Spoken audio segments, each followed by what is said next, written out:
यहाँ चार कोस पर भाषा बदले, यहाँ कोस कोस पर पानी। यहाँ कृष्ण बुद्ध रैदास कबीर नानक की अमृतवाणी। यहाँ भाव है, यहाँ ताल है, यहाँ गीत है, संगीत है, सूरज सा जिसका वर्तमान गौरव से भरा अतीत है। हैं ज्योतिष जनक वराह मिहिर, जिनकी गणना को आज विश्व ने नमन सहित अपनाया है। हैं शून्य प्रणेता आर्यभट्ट, अंकों की भाषा को जिस गुरु ने मार्ग नया दिखलाया है। ये धरती है अनमोल बहुत, मीठे हैं इसके बोल बहुत। मैं ज्ञान विज्ञान की बोली से, इस धूल धरा की रोली से मस्तक पर तिलक लगाता हूं। भारत का रहने वाला हूं, भारत की बात सुनाता हूं। हो हो हो हो हो हो हो हो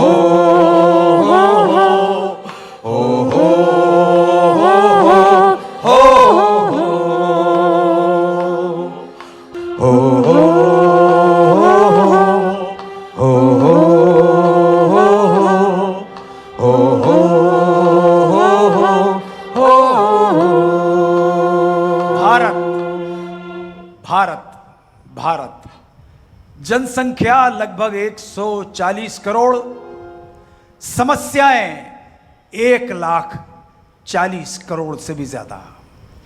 अनेकता में एकता की कोशिश करता हुआ यह देश अपनी स्वतंत्रता की 78वीं जयंती मना रहा है। ऐसे शुभ अवसर पर मैं अन्नू कपूर राजनीति, धर्म, जाति, संप्रदाय से दूर जिनकी भी कहानी छेड़ूंगा, उनकी एकमात्र पहचान होगी देशभक्त होना। एकमात्र पहचान देशभक्त होना। और देवियों और सज्जनों, याद रहे, मनुष्य होना भाग्य की बात है, परंतु देशभक्त होना सौभाग्य की बात है।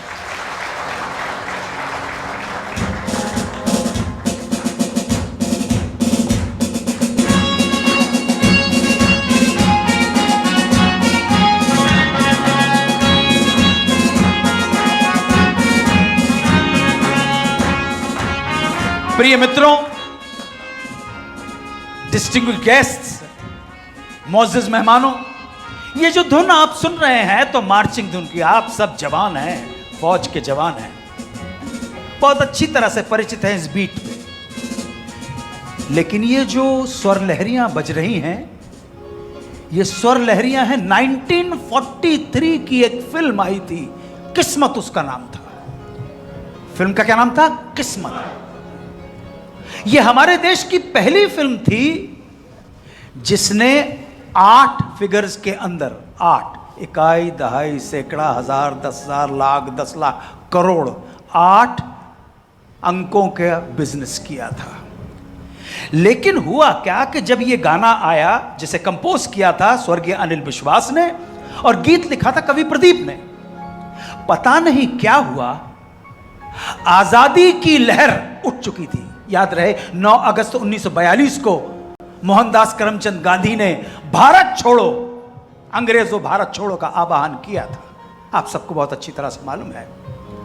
तो लोगों के मन में जोश भरा हुआ था, आक्रोश भरा हुआ था, चाहते थे कि मातृभूमि किसी भी तरह से स्वतंत्र हो, अपना घर हो, किराए का घर ना हो, कोई हमारा बॉस ना हो तो हमारे वाले ही हमें निर्देशित करें। ऐसी भावना के साथ जनसंचार हो रहा था पूरे देश में।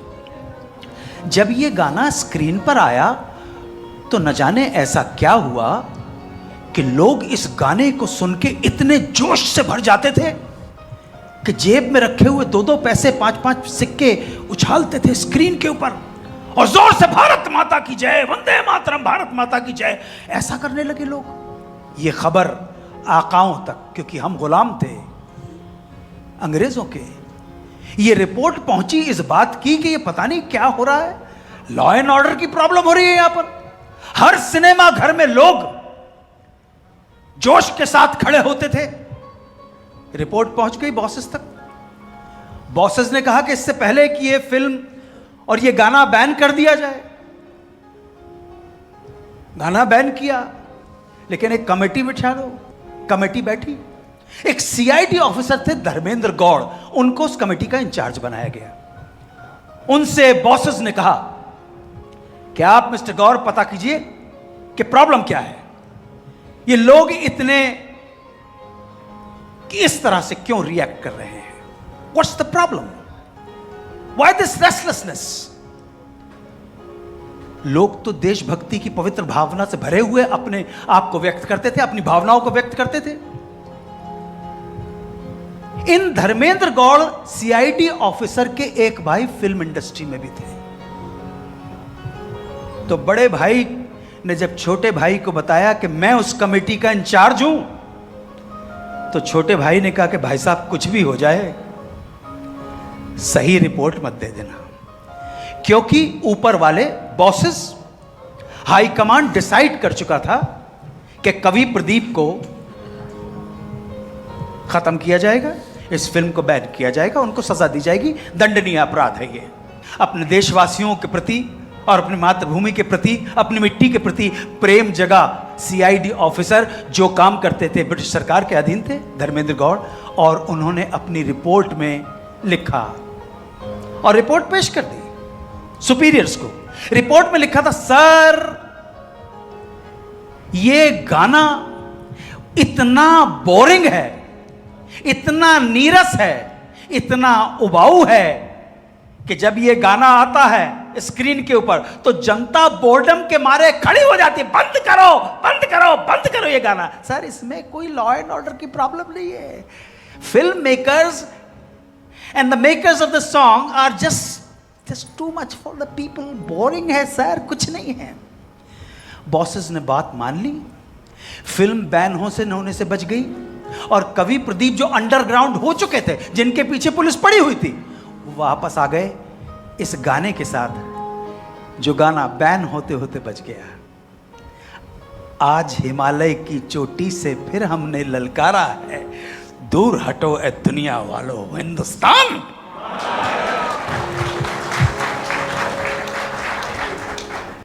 आज हिमालय की चोटी से फिर हमने ललकारा है, आज हिमालय की चोटी से फिर हमने ललकारा है, दूर हटो दूर हटो दूर हटो ए दुनिया वालों हिंदुस्तान हमारा है। आज हिमालय की चोटी से फिर हमने ललकारा है, आज हिमालय की चोटी से फिर हमने ललकारा है, दूर हटो दूर हटो दूर हटो ए दुनिया वालों हिंदुस्तान हमारा है, दूर हटो ए दुनिया वालों हिंदुस्तान हमारा है, हिंदुस्तान हमारा है, हिंदुस्तान हमारा है। बसंती एक रंग है, केसरिया एक रंग है, हरा एक रंग है, सफेद एक रंग है।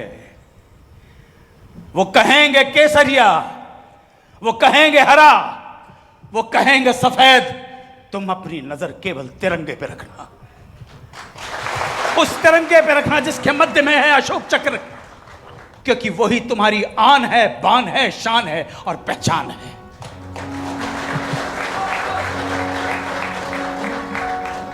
इसी तिरंगे को 16 अगस्त 1942 को ब्रिटिश थाने पे लहराने का संकल्प ले बैठा एक 12 साल का बच्चा, रहने वाला था चीमूर का, आज वर्तमान के चंद्रपुर महाराष्ट्र का एक छोटा सा नगर है चीमूर, जिसे क्रांति भूमि कहा जाता है। तो 9 अगस्त 1942 को यह आह्वान हो चुका था, अंग्रेजों भारत छोड़ो। जब भी 15 अगस्त आता है, 26 अगस्त आता है, तो न जाने क्या होता है कि सारे मीडिया वाले और मीडिया से अलग जो एंटरटेन करने वाले भी हैं, वो हिंदुस्तान पाकिस्तानी वॉर की फिल्में क्यों दिखाते हैं? आजाद तो भैया अंग्रेजों से हुए थे, हम आजाद तो अंग्रेजों से हुए थे। बहरहाल ये बच्चा था 12 साल का, जिसका नाम था बालाजी रायपुरकर। पता नहीं, हर युग के बच्चों के अंदर अपनी अपनी एक मिजाज होता है, और अच्छी बात है, मिजाज होना चाहिए, उसके मन में भी एक ही था कि मैं अंग्रेजों के पुलिस स्टेशन पे तिरंगा लहराऊंगा। उसके पिता भी क्रांतिकारी थे, बहुत उत्साह से भरा था। उस रात वो अपने मन की साध पूरी करने को आतुर था। वो देश की स्वतंत्रता के लिए कुछ भी कर दिखाने को राजी था, तैयार था। पूरी रात कागज की पत्तियां काटी, केसरिया, सफेद और हरी। उसने नन्हे नन्हे कई तिरंगे बनाए अपने लिए और अपने दोस्तों के लिए। वो किसी तूफान की तरह जगा हुआ था और एक नई सुबह की प्रतीक्षा कर रहा था। बालाजी के पिता श्री राघोबा रायपुरकर स्वयं एक स्वतंत्रता सेनानी थे। उसी रात को वो एक सभा से लौटे थे जहां अगले दिन अंग्रेजों भारत छोड़ो जुलूस की योजना बनी थी। जब अपने घर में दाखिल हुए, तिरंगे को देखा, अपने बेटे को देखा, तो खुद ही नन्हा 12 साल का बालाजी रायपुरकर बोल बैठा, आज जुलूस है, कल 16 अगस्त 1942 को उसी के लिए है। बाबा, हे तिरंगा है, हे तिरंगा भड़कला। पिता चिंतित हो गए। अपनी पत्नी से बोला कि कुछ समझाओ, बहुत छोटा बच्चा है, शिशु है, बालक है। लेकिन यह बालक संकल्प ले चुका था। जुलूस शुरू हुआ। बालाजी रायपुरकर बच्चे ने तिरंगा अपने कमीज में छुपाया और मां की आंखों से बचकर 16 अगस्त 1942 की भोर में सारे जुलूस के साथ दौड़ गया, शामिल हो गया। जुलूस जब पुलिस थाने के सामने पहुंचा, वहां बंदूकधारी अंग्रेज सिपाहियों ने मोर्चा संभाला था। हम तो गुलाम थे, तो हमारे थे। बालाजी लेकिन फुर्ती के अंदर 12 साल के बच्चे की जो ऊर्जा होती है ना भैया, वो बहुत ज्यादा होती है। और सबसे आगे ये बालाजी रायपुरकर निकल गया। उसे किसी भी डर का एहसास नहीं था। अब आप ये ना सोचिएगा कि उसे मालूम नहीं था कि उस टाइम के ऊपर क्या क्या अत्याचार होते हैं, कितनी गोलियां चलाई जाती हैं, कितने डंडे बरसाए जाते हैं, कितने निरीह तरीके से भारतीयों को तंग किया जाता है, दंड दिया जाता है, यंत्रणा दी जाती है। उसको सब मालूम था। पर एक ही धुन थी, थाने पर तिरंगा लहराना है। पुलिस ने बगैर चेतावनी के फायरिंग शुरू कर दी। Sir, I have been to Chimur. आज भी उस अमर शहीद की वहां पे मूर्ति टंगी हुई है, बालाजी रायपुरकर। पहली गोली उसको लगी थी सर, पहली गोली उसको लगी थी 12 साल के बच्चे को, बालाजी रायपुर। अब मृत्यु की वेदना क्या होती है इसका बयान हम करेंगे नहीं, लेकिन मैंने ये कहानी आपको सुनाई 12 साल के एक शिशु की। है मेरे वतन के लोगों, जरा आँख में भर लो पानी। जो शहीद हुए हैं उनकी जरा याद करो कुर्बानी। तुम भूल न जाओ उनको, इसलिए सुनो ये कहानी। जो शहीद हुए हैं उनकी जरा याद करो कुर्बानी।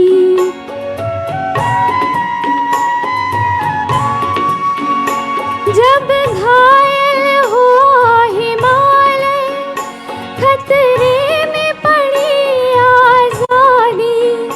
जब तक थी सांस लड़े वो, जब तक थी सांस लड़े वो, फिर अपनी लाश बिछा दी। संगीन पे धर कर माथा, सो गए अमर बलिदानी। जो शहीद हुए हैं उनकी जरा याद करो कुर्बानी।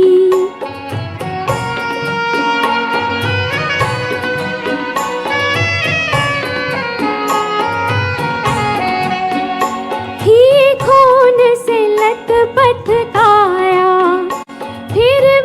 बंदूक उठा के 10-10 को एक ने मारा, फिर गिर गए होश गवा के। जब अंत समय आया तो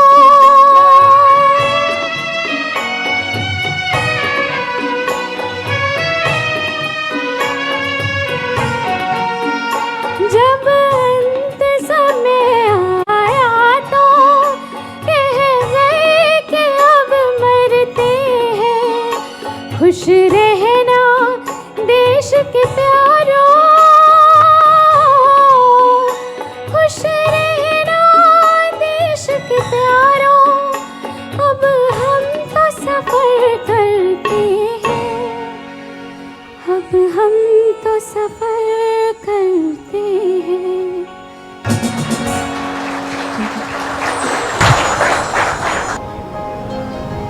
अनुराधा जी, अजीब विचित्र संयोग है कि आज हमारे आदरणीय गणमान्य अतिथियों के लिए आप जो शो शूट कर रही हैं, छोटा सा है, वो 11 अगस्त को है। सर, मैं आपको 11 अगस्त 1898 की बात बताने जा रहा हूं, जिस दिन अमर शहीद खुदीराम बोस को सवेरे भोर में फांसी दी जानी थी। 11th August, it was 11th अगस्त 1898। मैंने कहा ना, पूरी लाइफ का लेखा जोखा था। 18 साल 8 महीने 8 दिन 10 आवर्स। एक दिन पहले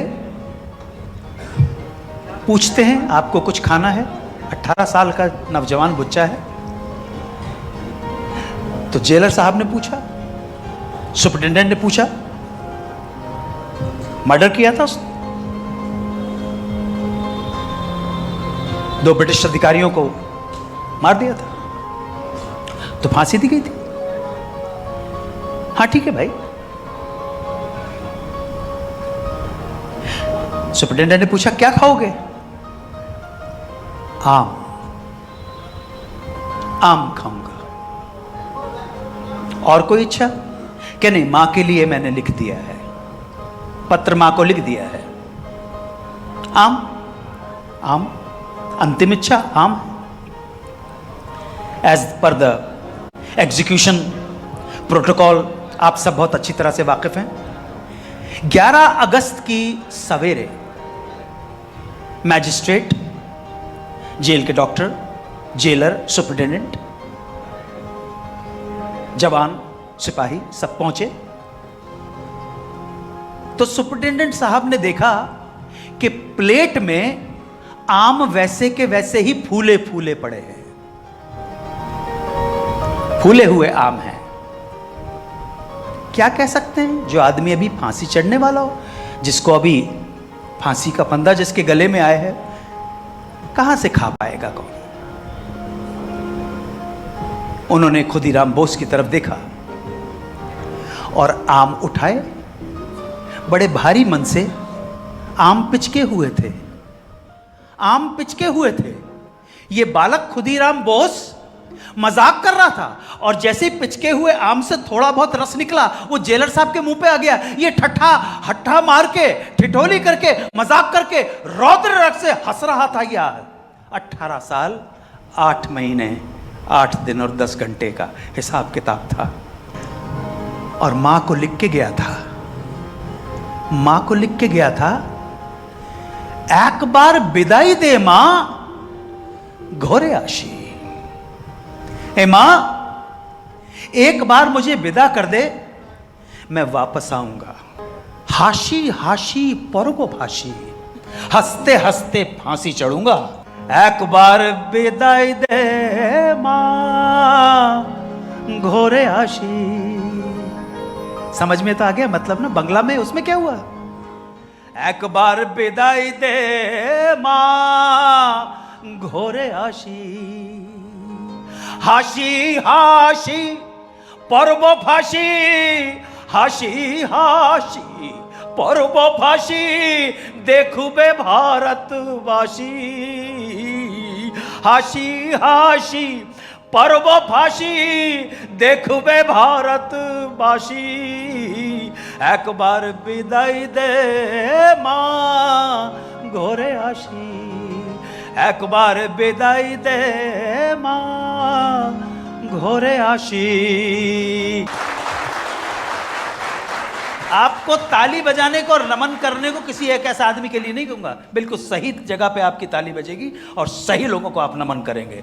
आपका सर झुकेगा केवल भारत माता के आगे, किसी के सामने मत सर झुकाना। एक किस्सा याद आ रहा है, अमर सेनानी परम आदरणीय चंद्रशेखर आजाद।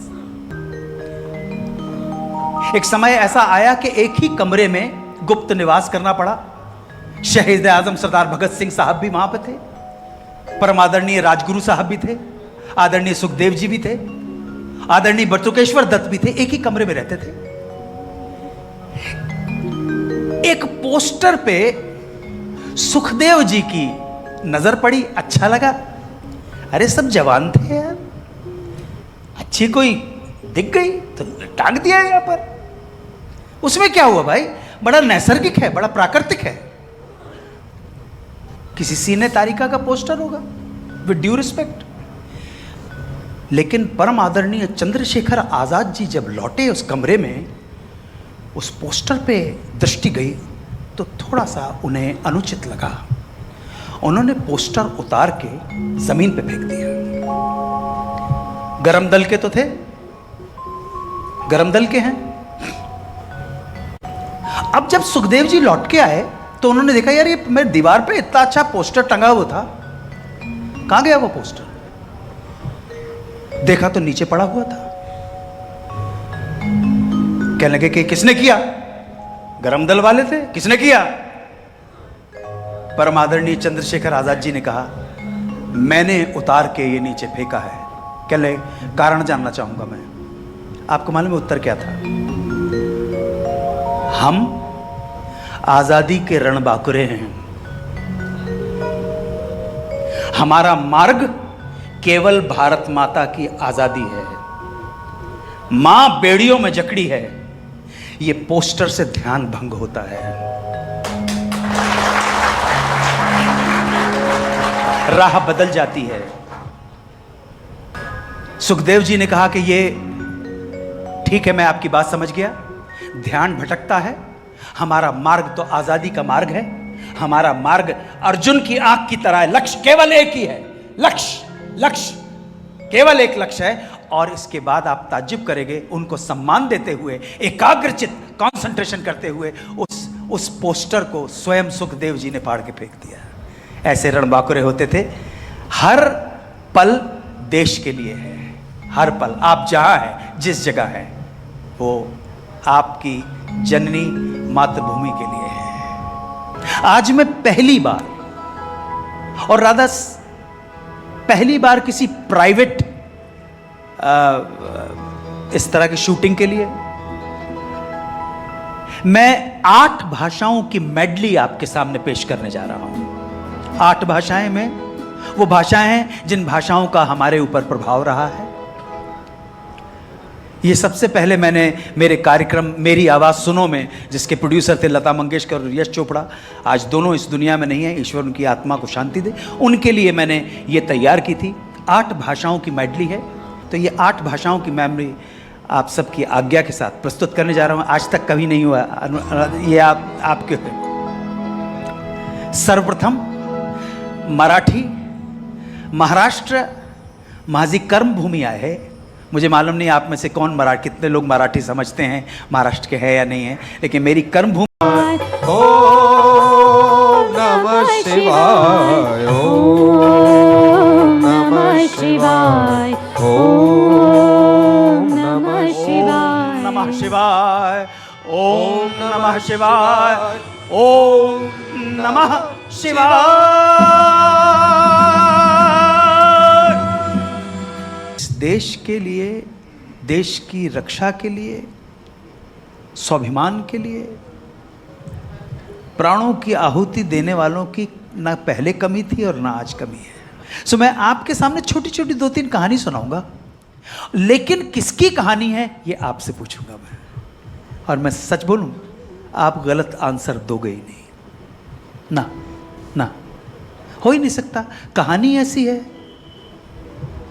और जिसकी कहानी है वो बंदे ऐसे होंगे। बंदा अगर खरा हो तो फिर कुछ प्रॉब्लम नहीं होती है। एक व्यक्ति जो अपने जीवन में बहुत ऊंचाई पे पहुंचे, बहुत उच्च पद के ऊपर पहुंचे, उच्च पद पे, सरकारी गाड़ी मिली, परंतु शिफ्टिंग की वजह से बेटे का स्कूल इतना दूर हो गया कि चल के जाना थोड़ा सा मुश्किल था रोज। तो उड़ता उड़ता किसी ने सजेस्ट किया, जी सरकारी गाड़ी बच्चे को ड्रॉप कर सकती है। उन्होंने बिल्कुल फटकार दिया, सरकारी गाड़ी मेरी संतान को स्कूल ड्रॉप करने के लिए नहीं है। पत्नी ने कहा, सरकारी गाड़ी नहीं है तो बच्चा रोज 7 किलोमीटर कैसे चल के जाएगा। बहुत ऊंची पद के ऊपर थे वो, बहुत ऊंचा पद था, बहुत हाई पोस्ट थी। ये क्विज है, आप और मैं बहुत खेलेंगे। आपको नाम बताना है सिर्फ, और मैं गारंटी दूं, लिख के दे दूं, आप में से कोई गलत नाम बताएगा ही नहीं। पत्नी ने कहा कि कैसे बच्चा जाएगा, तो आवेदन किया पंजाब नेशनल बैंक में लोन के लिए, 12,000 रुपए के लोन के लिए, जिसके ऊपर तब भी बैंक वालों को तो काम है, वो तो इंटरेस्ट लेंगे। EMI के ऊपर लोन लिया उन्होंने। कौन सा बैंक था जी? Punjab National Bank. Punjab National Bank से 12,000 रुपए का लोन लिया और उससे गाड़ी खरीदी। इत्तेफाक से समय का काल चक्र ऐसा चला कि उनकी अकस्मात मृत्यु हो गई, और बैंक वालों ने उनकी विधवा के पास जाके कहा, हम लोन माफ करते हैं। उस ग्रेट आदमी की विधवा ने कहा, नहीं, मेरे पति के नाम से लोन लिया गया था, पूरा लोन वापस करेंगे। और पूरा लोन वापस किया है उस आदमी की विधवा ने। और ये वही पंजाब नेशनल बैंक है जहां से नीरव मोदी 900 करोड़ रुपए लेके चले गए। नाम बताइए, जोरदार तालियां। देखो, कोई कंट्रोवर्सी नहीं है, कोई कंट्रोवर्सी नहीं है।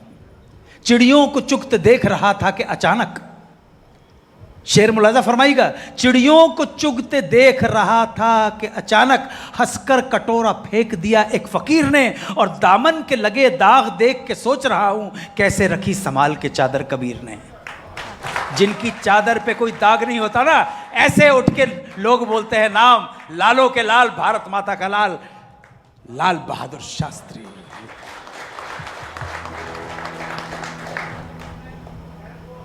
एक और बहुत बड़ा नाम, आप कई फील्ड से जुड़े हुए, शिफ्ट हो गए, रिटायर हो गए, शिफ्ट हो गए, हॉस्पिटल में दाखला, अचानक भारत के राष्ट्रपति तो ये टर्म ही है जी, राष्ट्राध्यक्ष महामहिम परम आदरणीय कलाम साहब को पता पड़ा कि फलाना फलाना फौज का बड़ा आदमी उस हॉस्पिटल में है। वो पहुंचे वहां पर, 15 मिनट बातचीत की और पूछा, आपको कोई तकलीफ तो नहीं है? राष्ट्राध्यक्ष, भारत के राष्ट्राध्यक्ष, आप ध्यान रखिएगा, बाकी सब लोग तो कुर्सी पे बैठने की वजह से उनकी शोभा बढ़ जाती है, लेकिन जब जब ऐसा होता है, APJ कलाम जैसा कोई व्यक्ति आता है, वो उस कुर्सी की शोभा बढ़ा देता है। उनके बैठने की वजह से कुर्सी की शोभा बढ़ जाती है।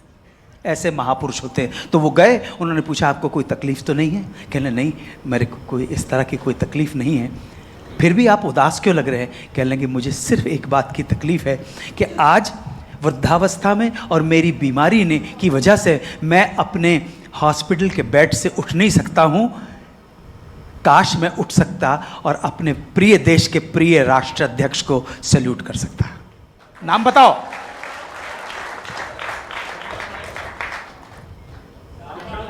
फील्ड मार्शल सैम बहादुर, जिंदाबाद जिंदाबाद। बस ऐसे ऐसे लोगों के चरित्रों को देख के लगता है यार कि ये है यार, ऐसा लगता है यार इनकी वजह से है।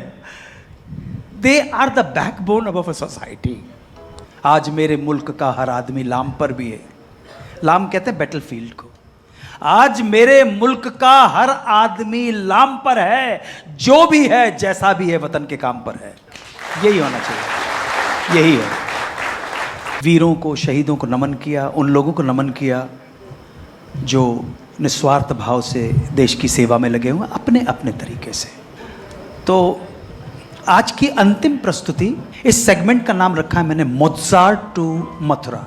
देखिए कहाँ से, ऑस्ट्रिया में सॉल्जबर्ग करके एक जगह है। वो ऑस्ट्रिया को usually Mecca of medicine and Mecca of music कहा जाता है।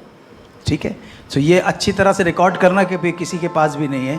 दोनों चीज़ें, ना वो भाषा की मेडली किसी के पास है और ना ये है, ताकि आज इस पर्व के अंदर कुछ नई भी चीज़ हो। ठीक है, here we go, Symphony number 40 in A minor by Wolfgang Amadeus Mozart.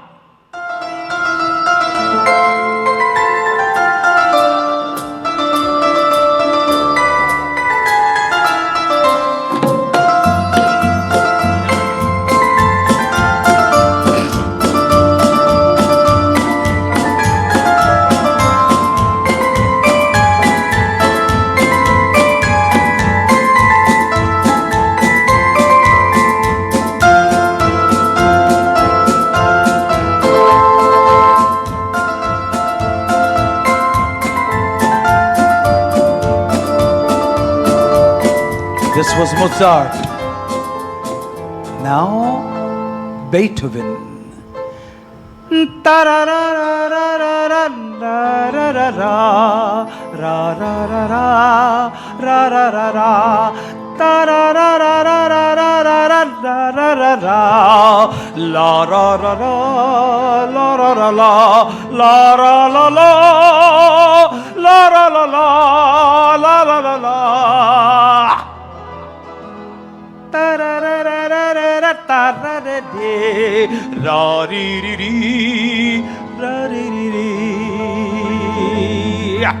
Dr. Zhivago now.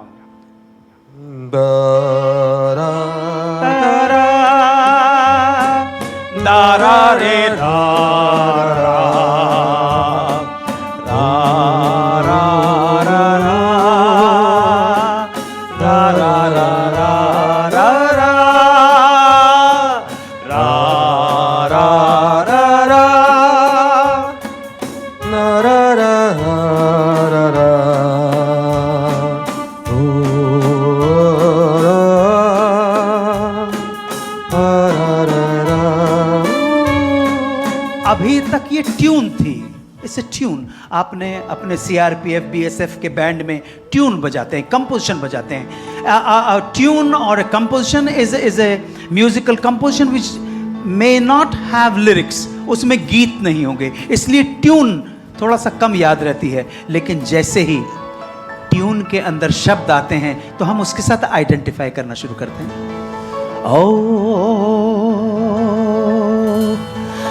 My love, my darling, I've hungered for your touch alone. Lonely time and time goes by. Oh, my love, my darling, I've hungered for your touch alone. Lonely time and time. तुमको पुकारे मेरे मन का पपीहरा, तुमको पुकारे मेरे मन का पपीहरा। मीठी मीठी अग्नि में जले मोरा जियरा। सजना बरखा बहार आई रस की फुहार लाई अखियों में प्यार लाई ओ सजना बरखा बहार आई रस की फुहार लाई अखियों में प्यार लाई ओ सजना। जैसे ही शब्द आए, जैसे ही भाषा आई, हम समझने लगे। इसलिए भाषा का सही इस्तेमाल करना, गलत भाषा मत बोलना, हर्ट हो जाएगा सामने वाला। अच्छी भाषा बोलना, शिष्टाचार की भाषा बोलना। भाषा बोली, मोज़ार्ट से चले थे, फिर बीटहोवन के ऊपर आए, उसके बाद मौजाक पे आ गए, डॉक्टर जिवागो में राइचस ब्रदर्स के ऊपर आए, अनचेल्ड मेलोडी, उसके बाद राहुल देव बर्मन की कंपोजिशन गाई, फिर सलिल चौधरी की गाई। इन सारी कंपोजिशन में हमारे भारत का एक ही राग की छटा आती थी। सारी कहाँ, सॉल्जबर्ग ऑस्ट्रिया से चले, जर्मनी में आए, यहाँ तक आ गए, एक ही राग गामा रे नी रे सा, एक राग। इतना विशाल संगीत है हमारा, अपना शास्त्रीय संगीत इतना विशाल है, इतना विशाल। सगम धनी धने दसा दामा गमा धने दामा गमा रे नी रे सा मने नी स ग म रे नि द धनि स ग म धनि स ग म रे नि द ग म धनि सा नि द ग म धनि द ग म रे नि द म धनि सा। रागेश्वरी ए दाना दाना में मेरो भाग धन धन में, मेरो भाग धन धन में, मेरो भाग धन धन में, मेरो भाग पिया मोरे घर आए, पिया मोरे घर आए धन धन में, मेरो भाग धन धन में, मेरो भाग धन धन में। सनि धनि धनि ध म ध म ग म ग सनि स धन धन में, मेरो भाग पिया मोरे घर आए, पिया मोरे घर आए धन धन में, मेरो भाग धन धन में, धन में धन धन में, मेरो भाग। ये सारा जो था ना, मोज़ार्ट से और रागेश्वरी आते आते अभी मथुरा काशी बाकी है। मथुरा सारा शास्त्रीय संगीत कण कण में छुपा हुआ हमारे लोक संगीत के। और जब हम संगीत की बात करते हैं तो हम ही नहीं, विश्व के अनेक देश ये कहते हैं कि उससे बड़ा संगीतज्ञ तो कोई हुआ नहीं। बोल राधे। तो ब्रजभूमि में रागेश्वरी चल रही थी, लेकिन रागेश्वरी का बेस तो हमारी मिट्टी है, हमारा फोक म्यूजिक है, हमारा लोक संगीत है। तो ब्रज भाषा में क्या करते हैं, ब्रज में प्रसाद घोटते हैं और बुलाते हैं पड़ोसियों को। ऐसा नहीं कि अकेला प्रसाद हम खाएं, नहीं, पड़ोसियों को बुलाते हैं, आह्वान करते हैं कि भैया आओ। कैसे बोलते हैं, ए भैया रामगढ़ वाले, ए भैया रामगढ़ वाले, ए भैया सामगढ़ वाले, ए भैया रामगढ़ वाले, ए भैया सामगढ़ वाले, ए जसोदा के नंदन ब्रज के राजा। और जाए प्रसाद लेना है न्यूज 24 पे आ जा। लोग आते हैं, छोटा छोटा जिसको जो प्रसाद में मिलता है वो लेके चले जाते हैं और प्रसाद खा के और चिरौड़ा छाई जाती है और फिर भजन करते हैं। कैसे बोलते हैं, ओ भैया रामगढ़ वाले, ओ भैया सामगढ़ वाले, ओ भैया रामगढ़ वाले, ओ भैया सामगढ़ वाले, ए जसोदा के नंदन ब्रज के राजा। और जाए प्रसाद लेने हो न्यूज 24 चैनल पे आ जा। आ गए तो रात शाम ये सपने में आए। अरे मरी मोरी गुइया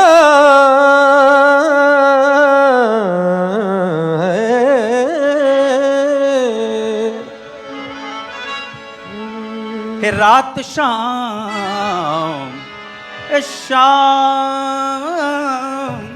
हे रात शाम इस सपने में आए, अरे दहिया पी गए सारा रा रा रा रा रा रा, दहिया पी गए सारा रा रा रा रा रा रा, दहिया पी गए सारा रा रा रा रा रा रा, दहिया पी गए सारा रा रा रा रा रा रा, दहिया पी गए सारा रा रा रा रा रा रा, दहिया पी गए सारा रा रा रा रा रा रा, दहिया पी गए सारा रा रा रा रा रा रा, दहिया पी गए सारा रा रा रा रा रा रा।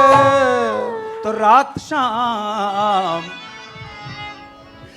शाम मोरी बैया पकड़ी, ए बांके बलमा ने बैया मरोड़ डाली, ए बांके बलमा ने बैया मरोड़ डाली, ए छोड़ो छोड़ो जी छैला मैं हाय हारी, बांके बलमा ने बैया मरोड़ डाली। तो रात शाम सपने में आए, रात शाम मोरी बैया पकड़ी, ए बैया कर गई करा रा रा रा रा रा रा, बैया कर गई करा रा रा रा रा रा रा, बैया कर गई करा रा रा रा रा रा रा, बैया कर गई करा रा रा रा रा रा रा, बैया कर गई करा रा रा रा रा रा रा। मेरे प्रिय आदरणीय मेहमानों, लोग रैप गा गा के अरबों रुपए कमा लिया है। आपको 400 साल पुराना रैप सुना रहा हूं, महाकवि रसखान को रैप। हाँ ठीक है, 400 साल पुराना रैप। दहिया पे गए सारा रा रा रा रा रा रा, दहिया पी गए सारा रा रा रा रा रा रा, दहिया पी गए सारा रा रा रा रा रा रा। आज गई हुती भाव रही हूं, आज सवेरे सवेरे में गई थी। सखी बोल रही हैं, सखी विशाखा बोल रही है, सखी ललिता बोल रही है, बोल राधे। आज गई हुती भाव रही हूं, रस खानी रही कहीं नंद के भाव नहीं। आज नंद बाबा के